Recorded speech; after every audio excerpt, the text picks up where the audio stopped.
This morning I'm going to be talking about rules for advancing disciples.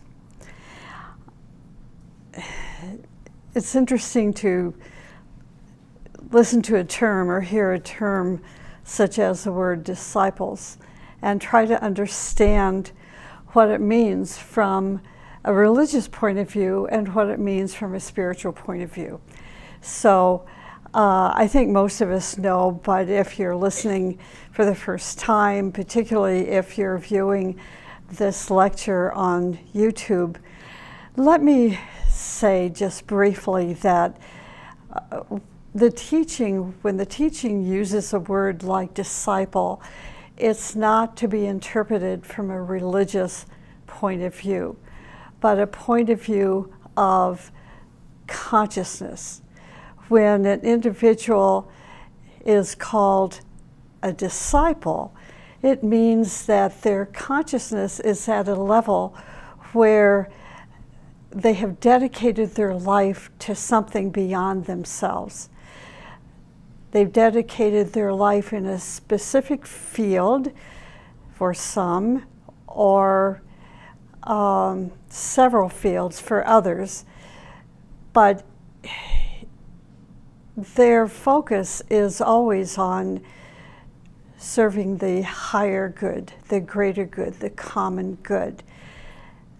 There is one term that I really like that defines the actions of a disciple, and that is they are an illuminator.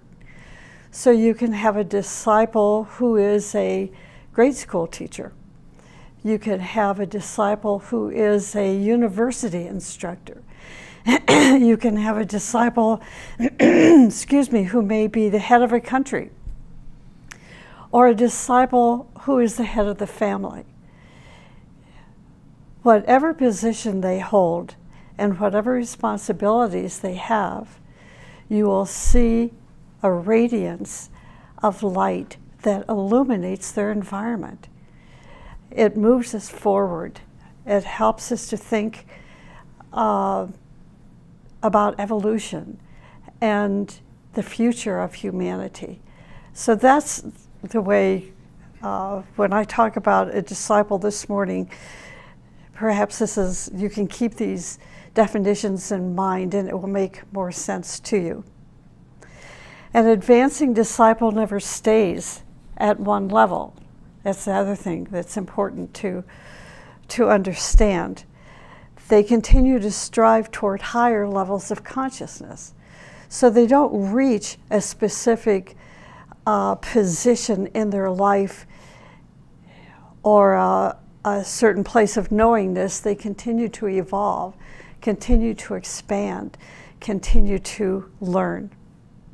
They continue to strive toward higher levels of consciousness. And this actually is a requirement for all disciples. One of the things of many that's required from disciples is increasing spiritual tension. Okay, increasing spiritual tension. Another is demanding disciplines, not from others, but from themselves. And a continuing refinement.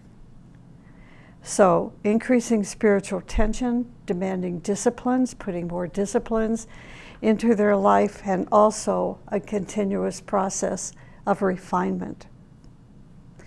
Their outer life is a reflection of these inner disciplines, most especially in their spiritual labor. They increase their burdens, their sacrificial service, and their skills. They undergo a continual process of education, academic education as well as a spiritual education. So actually, all education at this point of the advancing life of discipleship is education of the spirit, which means to some education of the monad. Even in their advancing, the disciple has still not reached a level of perfection. nor will they, for that is not the nature of evolution, not as we know it. Evolution demands a continuing improvement, a continuing refinement. And in these changes, the depths of their creativity strengthens, their levels of understanding go deeper, and their love unfolds into wisdom. Their soul will also periodically experience true bliss. This is why perhaps Joseph Campbell was noted for telling us to follow your bliss. Remember that? Follow your bliss. You cannot be an advancing disciple in your ego. When you are totally immersed in your ego, then you cannot be an advancing disciple. That is simply not possible. So you must first be an aspirant striving beyond the ego. Then you become a disciple. So a disciple is one who is in the process of decentralization, from detaching from that all-powerful ego into becoming transcendent. So they are transcending themselves, their past, their habits, and their limitations. They are transcending their earthly personality, consciousness, by way of their divinity, the self, the capital S self. When they have accomplished this level of consciousness, then they become an advancing disciple. Amazing, to even know such a human being. An advancing disciple is striving toward the third and fourth initiation of consciousness, of living in the higher self and beyond. So once they accomplish the tasks required of, let's say, a third degree disciple, then they become what we call an initiate, or a term you might be more familiar with, an Agni yogi. What is noticeable in their striving is this, that they care not for their level of accomplishment, for they know that they are on the path of infinity. Their duty is to stay in touch with the divinity in the universe. The divinity in the universe. It is the duty of the universe to bestow the needed energies as they progress toward greater and greater sacrifice. So the advancing disciple's responsibility then is what? Is to spread divine will upon the planet, upon the environment of the planet and humanity, because they know that only the divine will is going to annihilate the pain and the suffering and the ugliness and the hatred and the injustice and slavery on earth. So here are the rules. The first rule is that a disciple must contact their soul. The soul is our inner presence. So isn't that a great definition? It's our inner presence. When you listen to philosophers, first of all, try to determine, is there really a soul? And then, where is that soul? But this definition takes us even beyond a location, and now is telling us that there's something greater within ourselves, and that something greater is an inner presence, also called solar angel, also called the higher self. So at this point, the disciple is a soul, but now the disciple is trying to make direct contact, conscious contact with the inner presence. So until we make a real contact with our inner presence, our inner divinity, the inner Christ, we are not going to be changed and transformed.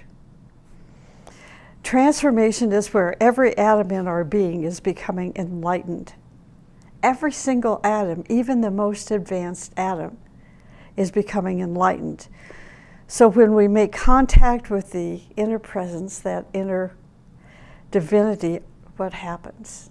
See, something is going to happen. We can't just say, oh, I'm in contact, and we stay the same. It's not going to happen. It cannot happen. What happens is that our light increases. Our wisdom increases. Our love increases vertically. So it becomes real. This is reality. We no longer walk the planet with false images. We no longer journey through life behind our fears, our masks, our social status, our ego, and glamours and illusions. This is what it means to be real. In our realness, it is then we increase our beauty and our joy. We also increase our understanding. And at the same time, we lessen our karma. We lessen our negative habits. And this is so important. We lessen the control of others over ourself and over our environment. So let me repeat that. As we strive and make contact with this inner presence, we lose the control of others over ourself and over our environment. When others control you, they are controlling you through their own vices. So be aware of this when you realize and recognize that someone is controlling you and you have fear of their power and their money and their position. Stop and think, why are they controlling me? It's because of their vices, their own glamours and illusions, their prejudices, their blindness and shortcomings. So we don't want to give such people control over our life or over our environment. If we are not vigilant to these things, we will eventually lose ourselves to their darkness. It's a very profound statement. We must remember that an advancing disciple is an illuminator. Most people prefer to stay in the comforts of their glamours and their illusions. But disciples, on the other hand, are hungry to break free from that darkness and also from the darkness of the world. Once your consciousness is in continuous contact with the inner presence, then your whole beingness will be transformed. And you will carry the torch of the teaching in your whole being. See, so for some of us, this is a wonderful goal. It is a vision that the great ones have given us as we evolve. So once this inner presence is contacted, it turns into a guide and makes us feel whether we are living in harmony with the divine will or not. When you are able to sustain your contact with the inner presence. See, it just, because we're always on time limitations, on Sunday morning, really think about this. Don't just, let the words go into your brain and you make a mental note somewhere. Instead, really, go deeper into what the words are trying to tell us. So the words here are saying, when you are able to sustain your contact with the inner presence, what does that tell us? To sustain that inner contact is not easy.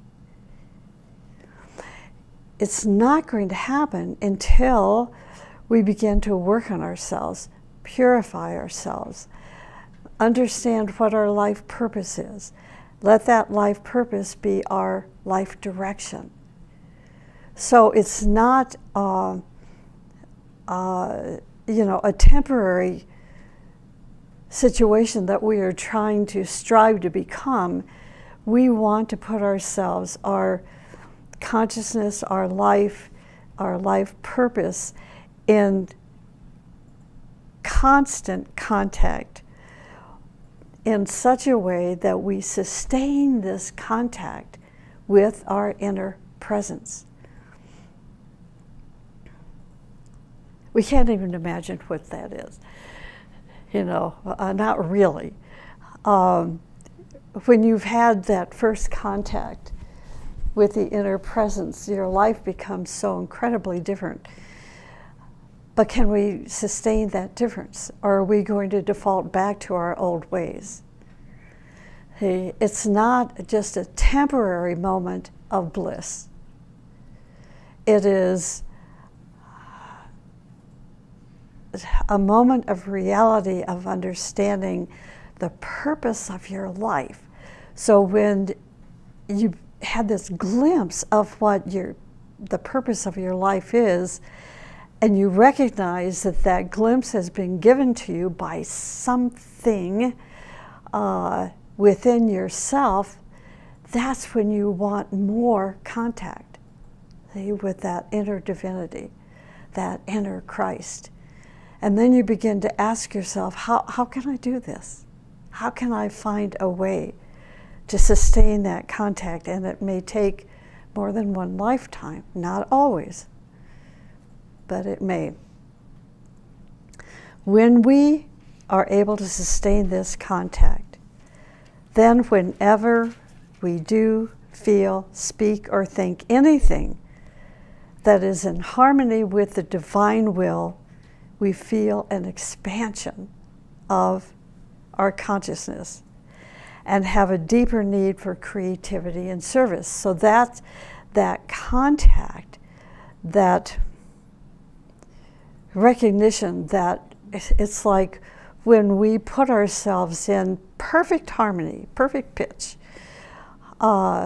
with our inner guidance, we become so inspired that nothing and no one can take control over us, no matter their position, their power, their money, or whomever they think they are, that say they can control us. They can't do it anymore because we're in a vibration and in resonance with this pure light, pure love, pure wisdom that surpasses any earthly state of existence. So when we have this experience, we obey that voice.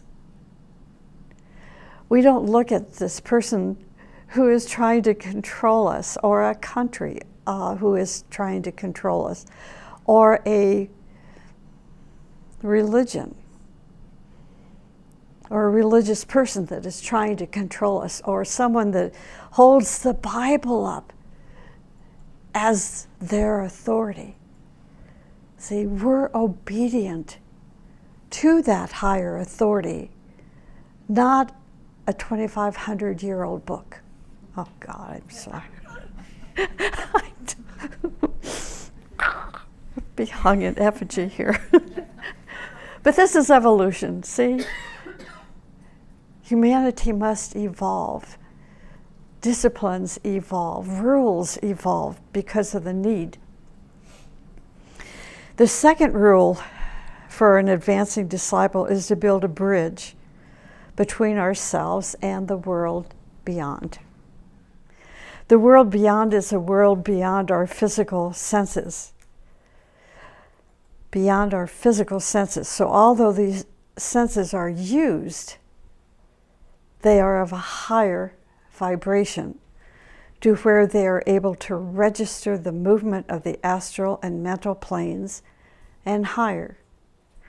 And this is something that Helena Rourke instructed her teachers or her students, because her teacher instructed her, who then passed on the information to us, how important it is to refine ourselves, to use higher senses, and to utilize these higher senses that are potentials for us.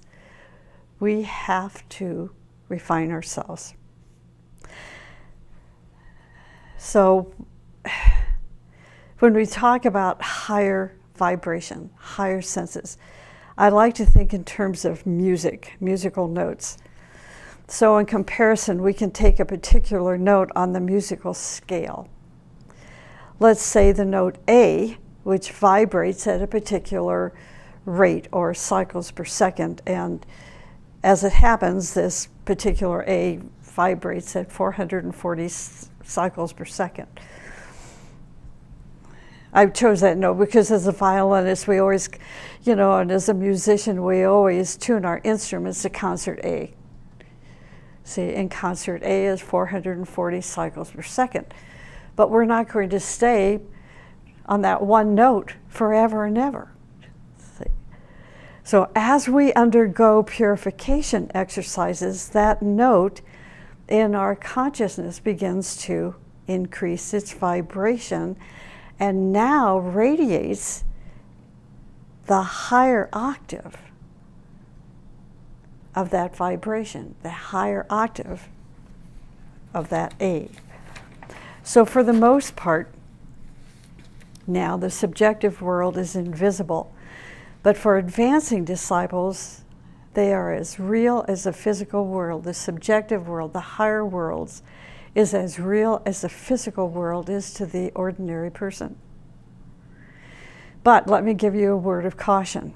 Until you have made contact with your inner presence, you must first learn how to live in your day-to-day world. You must engage in physical, emotional, and mental purification disciplines to try to expand your consciousness before you undergo these purification exercises or purification disciplines. It is pure suicide because it leaves you open to obsession and possession. So an advancing disciple lives in both worlds. A disciple will look normal, look like an ordinary person, but is not. This is a person whose consciousness is in these subjective levels, who functions in these higher worlds. Their telepathy is increasing, both in their waking state and sleeping state. So this gives us a clue that sleeping for an advancing disciple is very different from the sleep of an ordinary person or even an aspirant. So how will others react to an advancing disciple? Usually with reaction. Usually with reaction, until the reactor undergoes his or her own striving and engages in purification disciplines. See, that's the process of refinement. This is why I believe when people visit the Nicholas Rourke Museum in New York City, we're told Daniel Enton, who was the director of the museum, told us that it just never ceased to amaze him that the people would come to a concert on Sunday afternoon and they'd see the furniture, but they wouldn't see the paintings of that great master. It's because, see, they had the consciousness of an ordinary human being. Their sensitivities, they had not awakened the way we're talking about this morning. They had not yet even found a need to undergo purification disciplines, apparently. but they loved to come to the museum. So unknowingly, their soul brought them there. The deepest joy of the advancing disciple is to be in direct contact with their master. The third rule is that a disciple is not trapped in useless arguments. Wow. There goes CNN right there. Anyway, sorry. I watch CNN a lot, so I learn a lot about arguments. But he said, she said. It goes on and on and on. They're wordsmiths. Honest, I've never seen, we'll never get through this. You know what I'm saying. Anyway, okay, so imagine if the world as a whole followed this principle, not to be trapped in useless argument. What is in a person's nature to want to engage themselves in useless argument? It's the ego, it's the me attitude.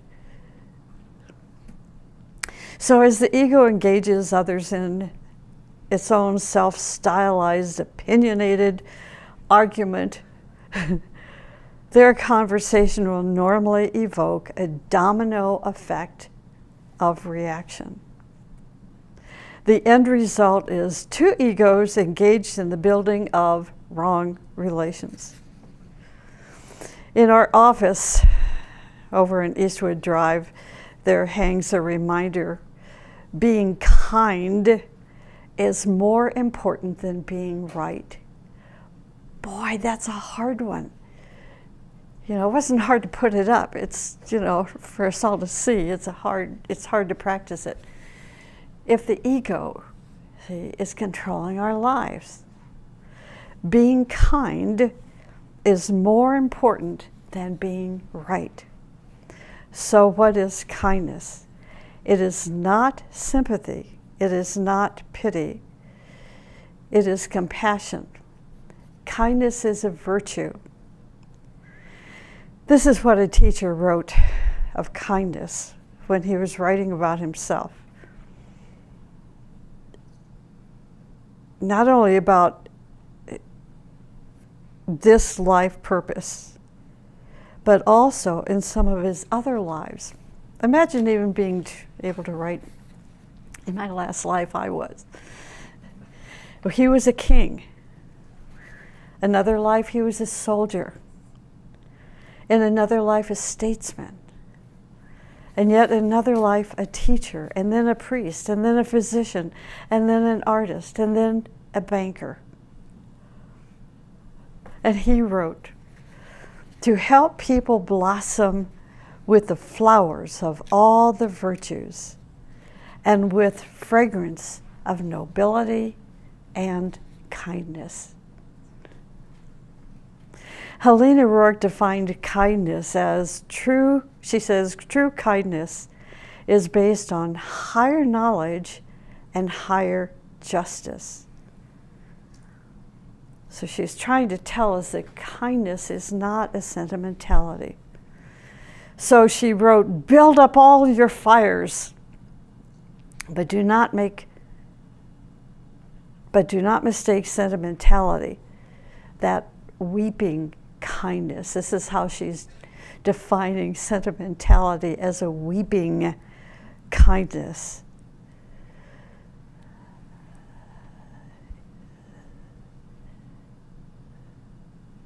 So she said, I'm repeating this, but do not mistake sentimentality, that weeping kindness, for the severe, wise maintenance of the heart. Remember what the teaching says about compassion and pity. Love each other, take care of each other, and give joy to each other. So do not confuse sentimentality with the kindness of the heart. She says the science of how to deal with people is a most complicated and a most difficult one, as it requires a heart tempered and strengthened by many battles. Battles with the dark destroyers, battles with betrayers. and affirmed by invincible patience and self-denial. That's kindness. To be affirmed by invincible patience and self-denial. Master Moria instructed, kindness kindles the light which shines in the darkness. This is kindness. A disciple asked his teacher, "Tell me, how shall I apply the teaching in life? How shall I apply the teaching in life?" The teacher advised him to begin with, become kinder. This is so powerful because people tend to separate the teaching from their personal life, when in fact the teaching is life. The teaching is life. So to begin with, become kinder. Do not consider good as a supernatural gift. Let it be the foundation of your hearth, and upon it build your fire. And on such a ground, the flame then will not be scorching. Thus asked the disciple, and the teacher was amazed that after all the teaching,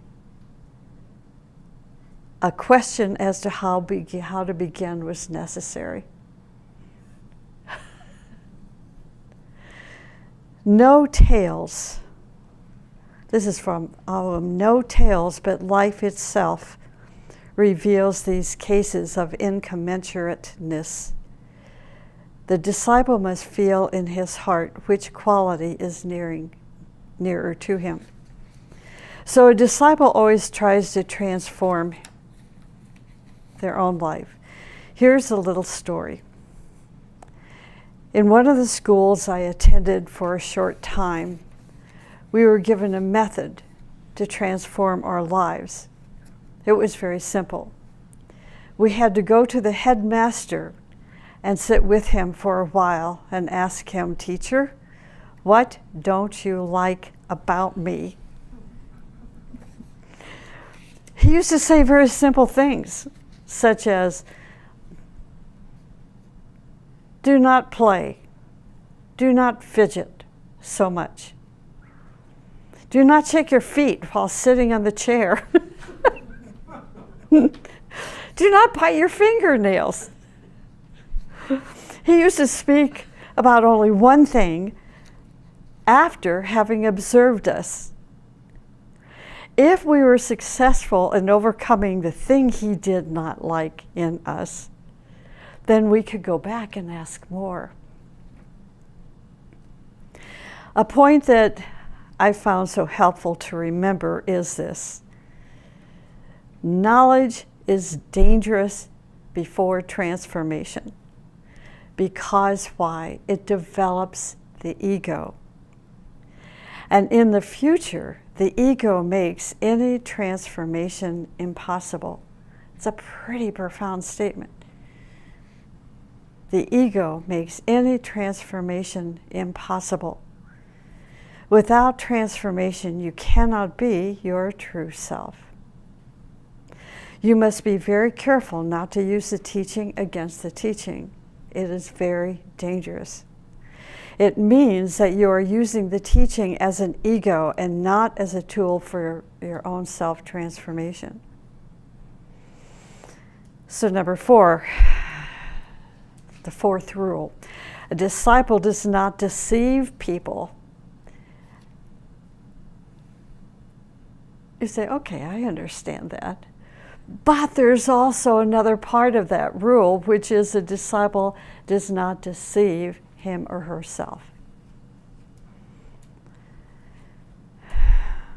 A disciple always tries to find anyone who is under attack, tries to help anyone who is under attack. They never condemn, but they understand.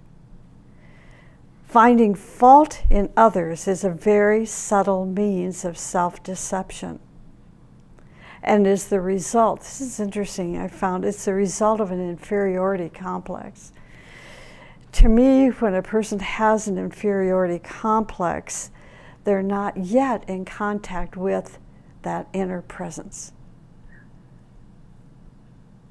When they have even that first moment of contact, that inferiority complex begins to disappear and eventually just totally fades away. You cannot have an inferiority complex when you are in contact with the inner presence. Number 5, a disciple neither flatters people nor accepts flattery. Helena Rourke, in one of her letters to a student, wrote this. She said, a disciple neither curses nor flatters people. Nothing lowers and destroys a person so much as his acceptance of flattery.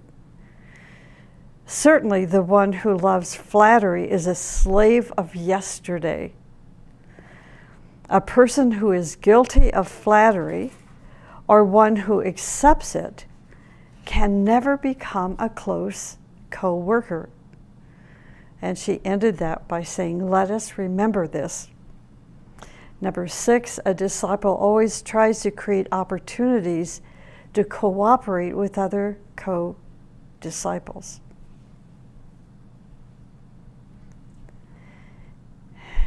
In Letters, Volume 1, August 17, 1930, she wrote, thus let us apply the teaching in life.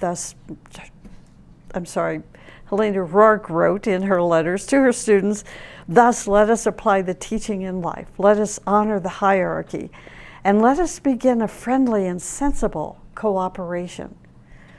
She wrote, only cooperation of the heart and spirit leads to the keys of the teaching. And in closing, she also wrote, yes, everything will change for the better when we begin to apply the teaching in our life without alterations. When we practice true cooperation. When we stop constructing with one hand and destroying with the other. When we understand that the work we have started is not personal but for the common good. When we understand that negligence and mistakes and the breaking of the principles and policies by even a single co-worker should be considered as the negligence of all the members. Only then will true responsibility be understood. The idea of responsibility has nothing to do with the lack of will and so-called bossing. First of all, she says, responsibility lies in looking for great balance. Isn't that interesting? Great balance. Goal fitness. Co-measurement, which can be achieved only by ardent cooperation. And then she ends by saying, every co-worker must have in mind a synthesis of all activities of all the sections. Every co-worker must have in mind a synthesis of all activities of all the sections. It reminds me of, as a musician playing in a symphony orchestra, if the trombone was only aware of his own music, or a snare drum, or the triangle, the triangle, if they didn't have an awareness of everyone performing a master composition, imagine the chaos. We would run out of that hall. Even if it was at Lincoln Center, it's like, what? Right? Well, so it's no different. So she again is saying every co-worker must have in mind a synthesis of all activities of all the sections.